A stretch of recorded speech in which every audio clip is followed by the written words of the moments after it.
Welcome back mga katambalan, mga hot topic and issue pag-usapan natin. Update po tayo kay Alden Richard kung saan nga po bumiyahe na kagabi.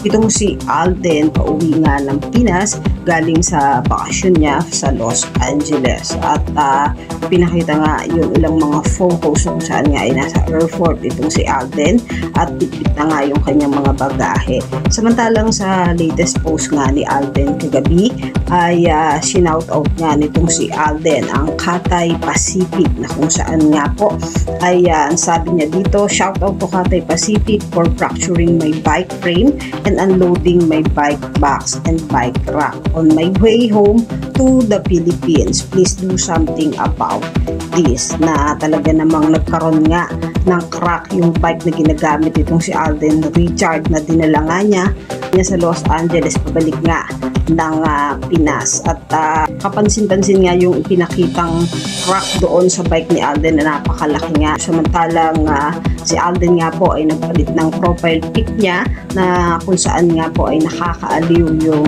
bago niyang profile picture. Si Alden nga po ay host ng Star on the Floor na magkakaroon nga po ng world premiere sa June 28. Ito po ay sa Sabado na. At kasama nga po ni Alden, sina Marian Rivera, Pokwang at si Sir Joseph.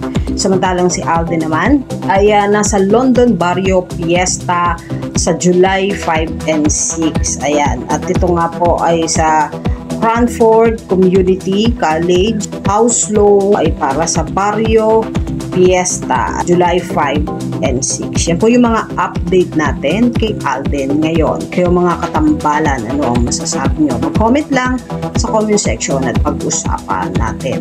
Yan ang mga hot topic and issue dito lamang sa Tambalang JK.